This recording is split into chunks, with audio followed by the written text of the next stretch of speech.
So I had somebody asking me if I had any videos about my story, and I looked back through them, tried to find one, and I couldn't. All my videos are about this, that, and the other thing, so this is kind of a response to that semi-request.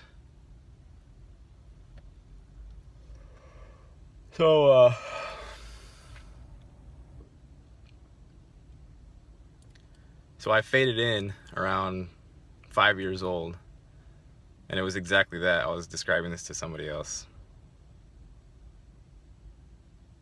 Og. I faded in to consciousness at somewhere around 5 years old, and was born here, not here, in California here, but born in Fresno in 1985, so I'm 32. This is a linear story. Born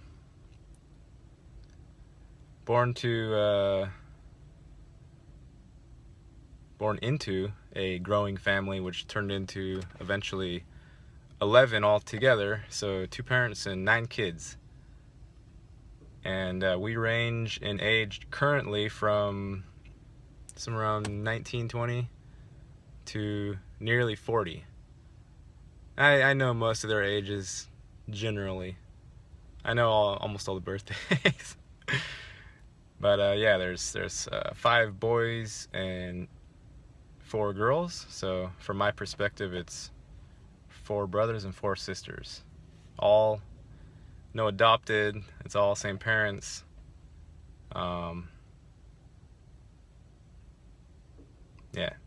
I was one of the normal-ish babies for my mother at a normal 7 pounds whatever ounces. She had a decent amount of C-sections. We were born and raised Catholic-ish. My parents always were having debates about one or another aspects of the two faiths. My dad was always Catholic, and my mom was raised Protestant, I guess, sort of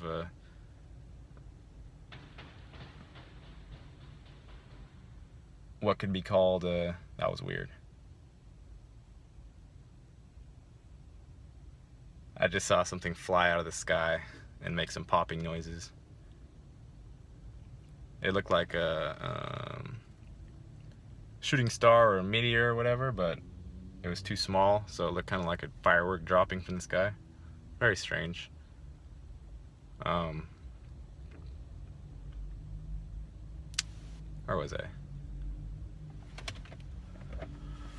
Oh, the family. Oh yeah, so religion.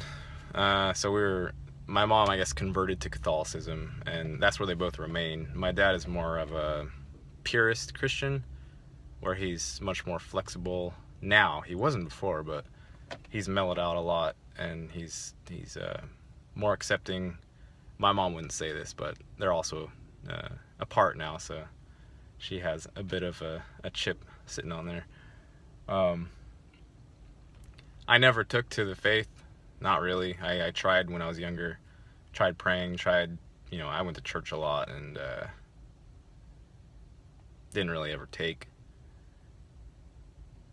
Didn't have any miraculous experiences via, the organized religion. And we were all homeschooled, and we were all raised without TV. We weren't all homeschooled. Most of us were homeschooled until my mom couldn't do it anymore because there were too many of us to keep track of, and so we started transitioning to middle school, or to whatever school each of us were at the age appropriate time for, and I ended up, so I was homeschooled all the way up till, well, the transition started when I was in 7th grade, so homeschooled all the way up through 7th grade, and then my parents started sending everybody to regular school, like public school, and I was kind of one of the last ones to stay homeschooled, but then I started feeling left out, so I told my parents that I wanted to go to public school. And little did I know this was a horrible timing, because this was like with 3 months left in my 7th grade year that I went to 8th grade. Sorry, not 7th grade. It wasn't 7th grade. It was 8th grade. So 3 months left of my 8th grade year, I went to a public middle school, and I had no idea what it was going to be about, like zero. My parents didn't know. So I went there. I remember very distinctly I was wearing like sweatpants and, you know, some, I don't know whatever it was not normal for, I looked like a bum or something, or like a country bumpkin, which I was, and just got picked on the whole 3 months, and it was a pretty shitty experience. It wasn't all bad. I did make some decent friends, kind of close-ish friends that I hung out with, and I made it through. And then I went to a private Catholic high school where my dad taught at, which was another awkward experience because it was private Catholic school and you have to have money to go there for the most part. So I was going to school with all of the rich, wealthy kids of Fresno, and due to the wealth gap, I didn't connect very well with them. And not only that, that was a side piece of it. It was mainly because I just had no social skills, and I was like a country kid trying to assimilate the city life in 4 years, and didn't really work. High school was better. It got better near the end, but and also, to add to the awkwardness, I was a late bloomer, very late bloomer, and I was 4'11" and 95 pounds when I was a freshman, and when I graduated, I was pretty much my height now, which is like 5'10", 5'10 and a half. I was probably pretty skinny. I was probably like 140 or 150. Now I'm something like 170-ish, depending if I'm working out or how I'm eating. So that happened. I was a smart kid, I was always, in the smart kid group as far as grades, but I didn't ever identify with the nerds, like the nerds. I always wanted to hang out with, just not jocks, but I kind of liked the jocks because they were just messing around all the time and just fucking around, teasing each other.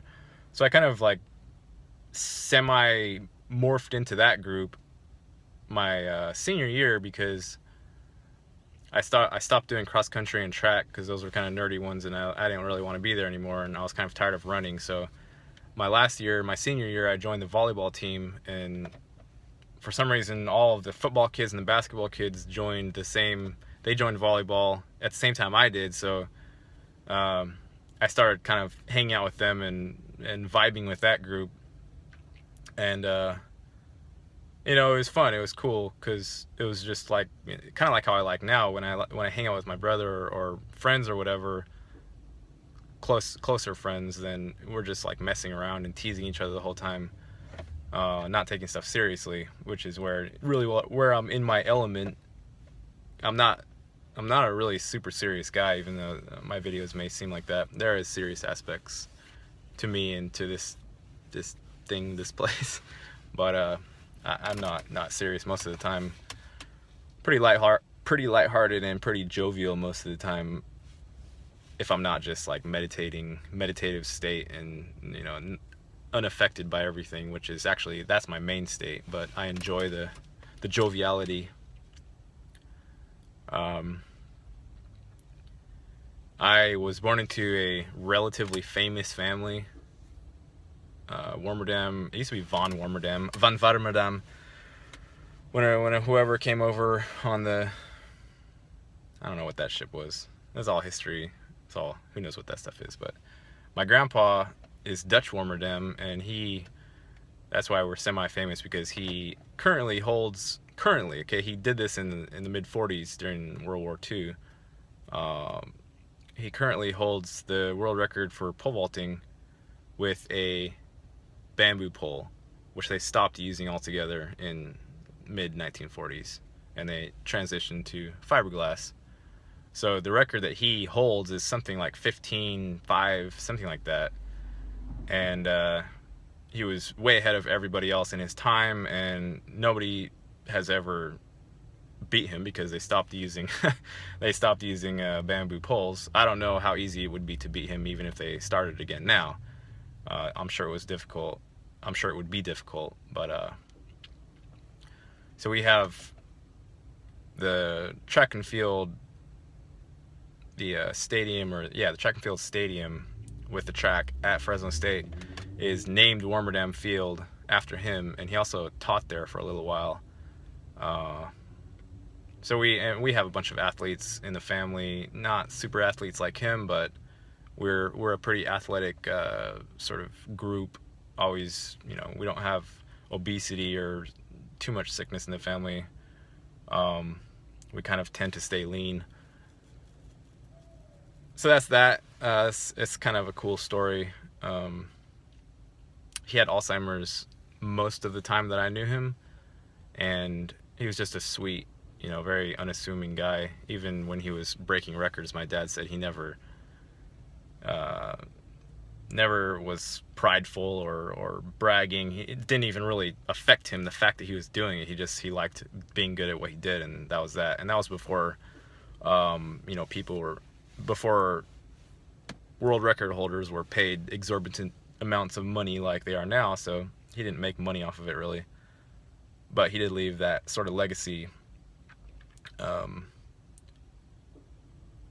Yeah, so I was good at math, you know, I was good at all the sciencey stuff, and I was in my dad's math class for two of the, my sophomore and senior year, some honors math class, honors algebra 1 and honors algebra 2, which I, of course, had to get A's in because my dad taught it. And then, of course, every time, because he announced the grades, you know, in front of the class, and he would, you know, he would name me and say, you know, Gary got blah, blah, blah, and every time, you know, I got 100% or I got 95 or whatever, everyone would be like, uh-huh, yeah, we know how you got that. And of course, you know, I just felt embarrassed at that point because I didn't know anything, and I didn't know how to defend myself against such laughing accusations. Now I would just laugh and just say, yeah, you know, I basically stole answers from him. He didn't even know. But anyway, my whole high school career was awkward and uncomfortable, and I definitely didn't talk to any girls, didn't go to any dances. And then after I graduated, I had some sort of a moment, and I just decided, okay, this is I'm done being shy and awkward. There's no reason for it anymore. College is much more impersonal than high school, as I could see on the first day, and I didn't have any, you know, family affiliations aside from actually I don't think the track was named Warmerdam Field at that point when I was going to school there at State, so I didn't have that even to bother with. So I started talking to girls, and immediately, you know, started talking to a few girls, one of them being my future ex-wife, which I have my son with, Jax, who's 2. And yeah, so that was that whole period of time with her, and I'm not going to go too much into that because that's her business as well, and I don't want to go airing everybody's business in this video, but that was definitely a period in my life, and we had to stop that. I had to stop that at some point, and that happened last December. So between then and now has been just like it's been a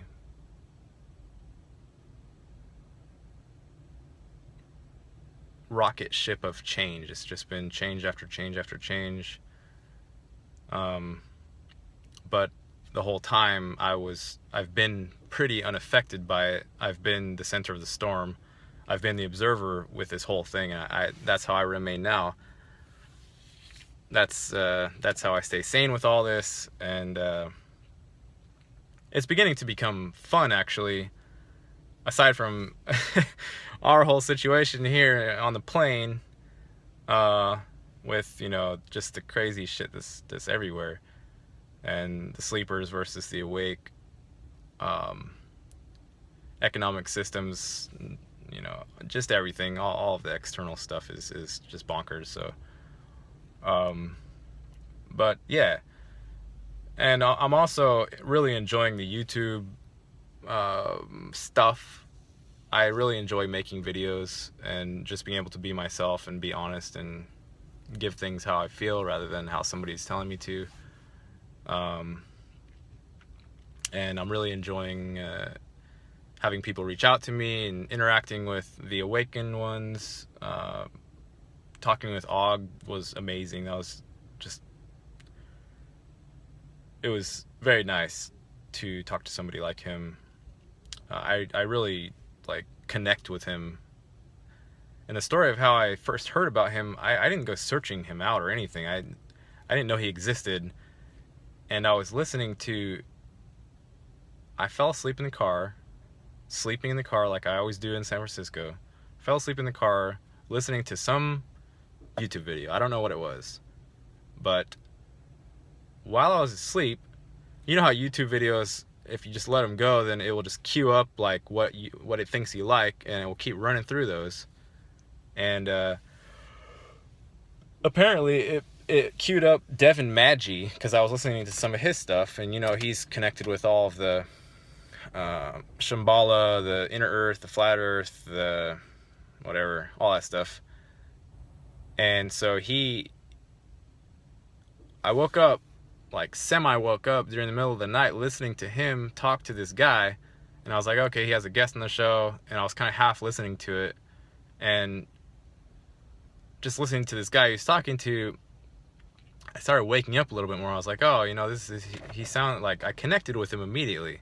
I couldn't say how, like at all, but yeah, I was just like connected with him.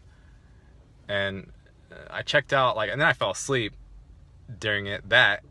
And then when I woke up the next morning, I went back and like looked at my history, and it turned out that he was talking to Og Tellez, who I've been, you know, following all of his stuff. And as you know, I had that 2-hour chat with him, which got a ton of views because Og is getting a ton of views, and that was kind of flattering that I was able to appear on that. And also in how my life is now, that happened in the same way that everything with me happens, and that is that it can't be planned, and it can't be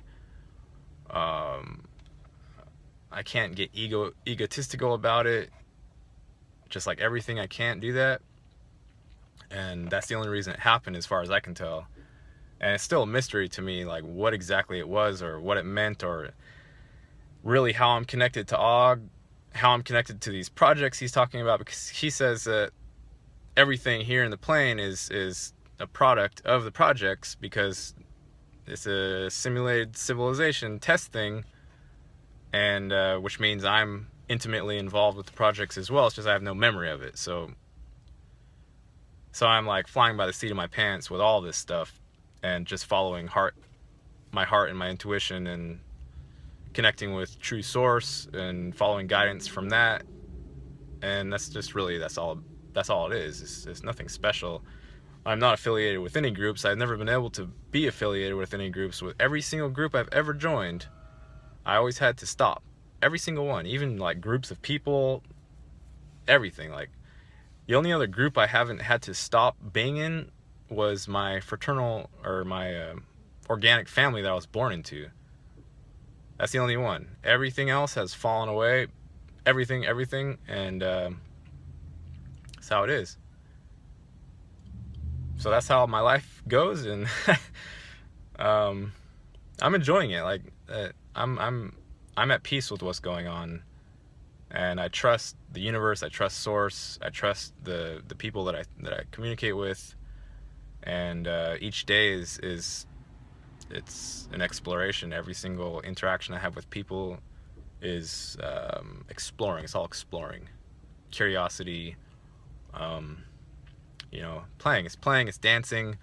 It's like I said in one of those other videos. It's like you get the choices. They line up. You know, you have 2-3 choices. Like Jay-Z says, I came to the fork in the road and I went straight. Well, I don't go straight. I just like, I don't even know what I do when I come to the fork in the road. I like melt into it, or kick it like a football and see where I end up in a relation or something. Like it's always, it's unpredictable completely to myself. And in that way I'm protected also, because any of these things that are predicting everything can't track me, and because I can't track myself.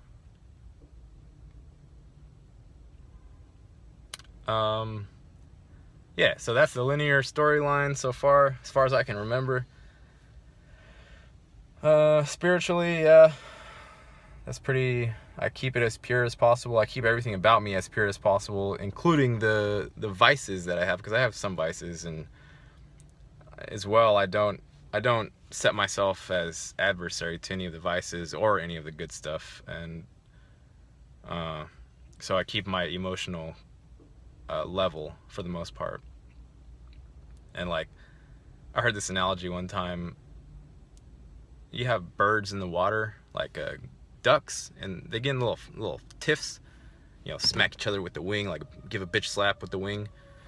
And so they fight and stuff, and then they break up. So their friend, like, he's like, stop, stop fighting, guys. And so they get apart, and what they do is they flap their wings real violently for a couple seconds. Their whole bodies flap everything, just spray water all over, and then they settle down, and that whole moment, that whole emotional moment that the birds had is just gone, and there's no residual effects from that, because they just got rid of it. They resolved it. They let the past be the past, even though the past was only 5 seconds ago. And that's the key, is realize that the past and history starts from a nanosecond ago, and then it extends out in your mind, and you start incrementalizing it, and you start counting years and decades and millennia and then billions of years, and then you start getting into this area where you feel stuck, because you're like, well, history is this and this, and then, but it's not. History is as malleable and as fluid as the future is, because it's all mental. There's no physicality left from your moment. It's all trailing off into the mental, and nobody knows how the mental is connected with the present moment, or how it's connected with the physical, but they're the same thing, because you remember your past, and that was physicality, but now physicality is in a completely different form. So the only thing to do is to trust. What else are you gonna do? You're gonna go start running? You're not in charge of everything. In this form, I'm not in charge of shit, basically. I'm in charge of, I can move the body, I can make my body move here to here, I can communicate with other living beings, but I can't know how it's being done. And I don't want to know how it's being done, because it's like Trent Reznor says in one of his songs. He says, it's not as pretty on the inside. When you start looking at the nuts and bolts of how this place is made up, that's not so pretty, and there's no reason to look at that unless you need to. Like, if something pops up and your intuition says, look, you got to get in the midst of this thing and go inside your body, port yourself in there and look amongst these organs and do some tinkering and hit some bolts and stuff, and that's going to fix something, then fine, go do that. But don't go. There are dark places here, okay? I've been, and this is a fucking prison realm. It's a prison planet. It's a fallen, it's a descended, it's run by fucking demons and Hell's Angels and all that. And that's, like Og said, that's the corporations, and it's blatantly obvious that they're not for humanity at all, and it's just for monetary gain, for selfishness, for driving egos, for upholding hierarchies and keeping division going, keeping separation going, keeping fighting, and that's just all it is. There's nothing else there. So I have to just be spirit, and I have to be source, and I have to be myself. I don't have a choice. I've tried the other way. I experimented with trying to follow the the fallen path, and your spirit dies when you do that. Slowly but surely, your spirit dies, and that's how you turn into a robot and a zombie and an automaton. And do you want that? I don't. And that's my story for now. It will change. This is a long one, almost 25 minutes. So anyway, I love all you guys, all you people, all you men and women, children, animals, everyone from the past and the future who has ever listened to this and whoever will. And life is a mystery. I am a mystery. So are you. If you keep holding on to that knowledge, then it will become miraculous around you. Because every moment is just a damn miracle, the fact that anything exists. Every single moment. It's one moment that never started, never ended, and yet you're here living it. How can you sit and worry about taxes and funeral caskets and graduations and school and money? Hey, how can you give 1 second to those things? I don't know. I can't do it. You know? Oh, one last thing. Since I did this, then some of you guys got to do this too. Tell your linear story. Tell how you became insane and started thinking about flat Earth, and how you estranged yourself from all your family and friends, and how your life just blew up like a nuclear bomb, and how you're still somehow alive after it. I'm making a request. Just like Jazz requested for crazy stories, I'm requesting my story. Your mystery. Right? Right? Right? Right, Jazz? Yeah.